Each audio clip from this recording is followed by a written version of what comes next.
नर्मदा पूरन जात पहाड़।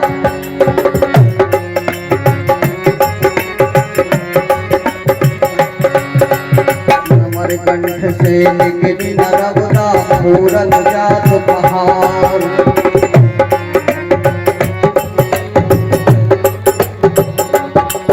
अरे धन है मैया तुम्हारी कृपा, धन है मैया तुम्हारी कृपा, बह गई दूधन धार नर्मदा मैया नर्मदा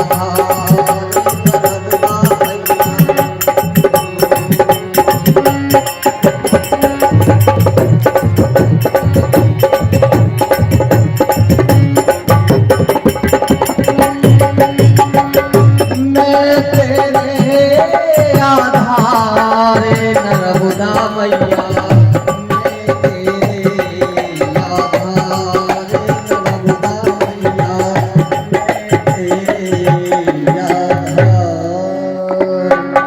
नर्मदा माई। यज्ञ कुंड से गाय निकली। ब्रह्मा जी से पूछा, धन्य है ब्रह्मा, ये अगाध तप रूपी यज्ञ जो आपने किया किस साधना के लिए किया? बोले गाय माता, मैंने विश्व का सृजन तो कर लिया, उपादान तो कर लिया, लेकिन उसको पालने की व्यवस्था मेरे पास नहीं बन पा रही। इस तमाम इतने बड़े जगत की आवश्यकताओं की पूर्ति कैसे? तो गाय माता ने कहा, मैं कामधेनु के समान, मैं ही तो कामधेनु हूं। मांगे मुझसे क्या चाहते हो? तुम तो 2 4 5 वरदान ऐसे मांग लो बस, उसके बाद में मुझे रहने का इतना टाइम नहीं। तब नहीं मेरे बंधुओं, ब्रह्मा के लिए गाय वरदान दे करके और अदृश्य हो गई, ब्रह्मा जान नहीं पाए।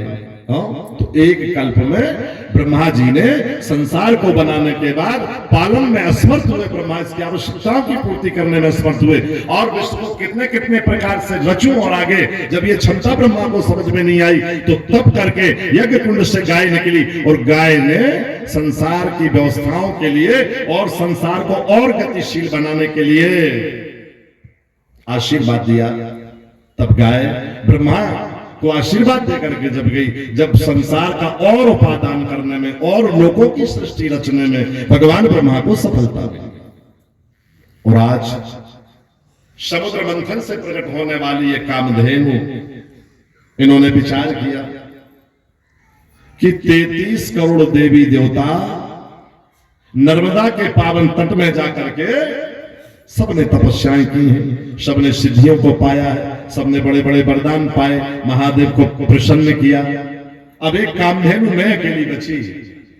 आखिर जाकर के देखें ये नर्मदा की क्या व्यवस्था है, रेवा की क्या, कितनी अगाध शक्ति रेवा जी के पास में है। तो मेरे बंधुओं, ये कामधेनु नाम की गाय स्वर्ग से चली और इनका आना नर्मदा क्षेत्र में हुआ, और नर्मदा क्षेत्र में आकर के बहुत तीर्थों का दर्शन किया। कामधेनु ने भ्रमण किया नर्मदा क्षेत्र का, दक्षिण तट, उत्तर तट, ओंकारेश्वर, अमलेश्वर, जालेश्वर, विमलेश्वर, तमाम बड़े बड़े तीर्थों का भ्रमण किया। और भ्रमण करती हुई पहुंच गई मणिनाग तीर्थ के पास।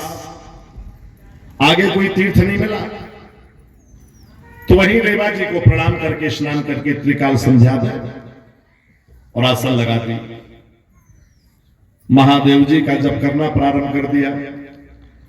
बहुत दीर्घ काल का, बहुत लंबे समय का तप किया कामधेनु।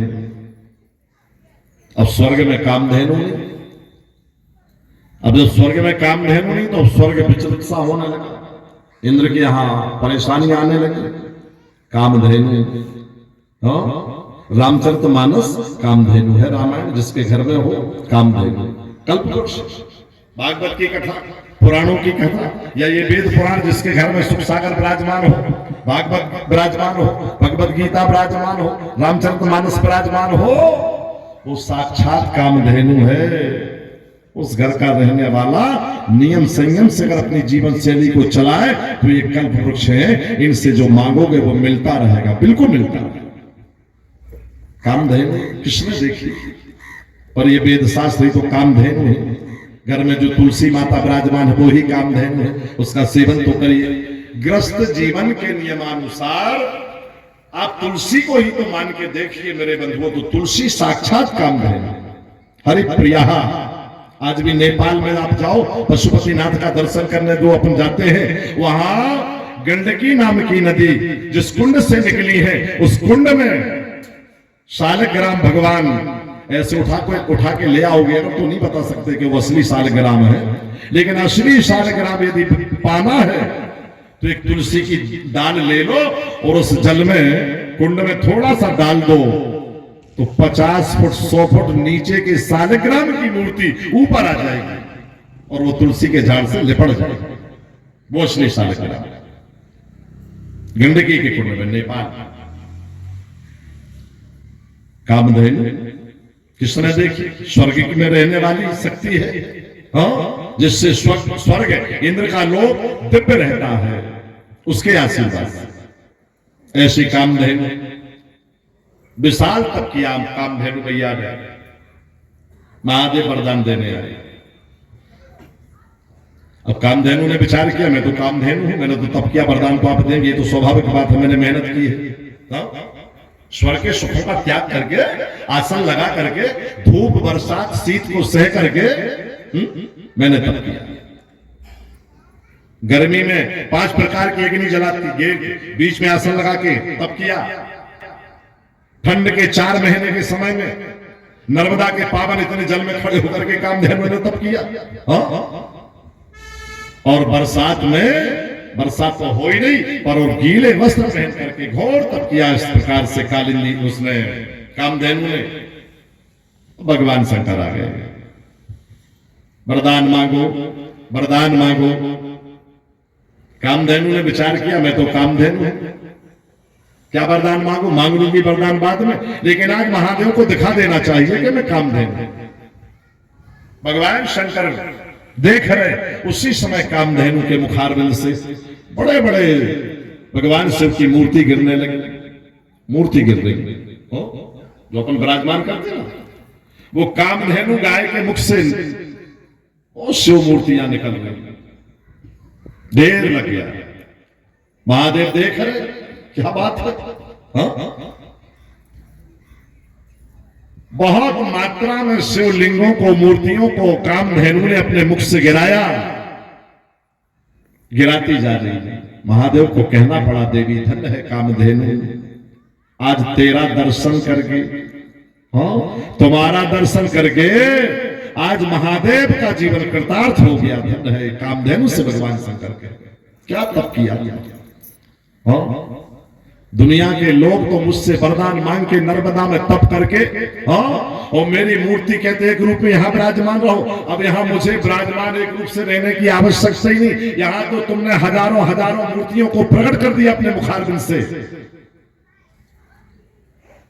उसी समय कामधेनु ने कहा नाथ महादेव, मेरे मुखारविंद के द्वारा मेरे शरीर से जो ये नाना प्रकार के शिवलिंग विराजमान उत्पन्न हुए हैं, इनकी आप विधिवत रचना करो, इनकी प्रतिष्ठा करो।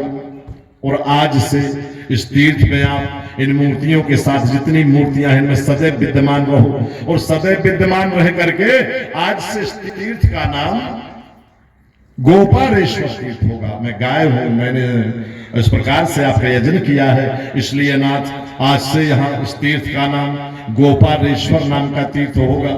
भगवान महादेव ने तथास्तु कहा, और तथास्तु कह करके भगवान महादेव, कामधेनु अपने स्वर्ग चली गई और महाराज महादेव कैलाश चले।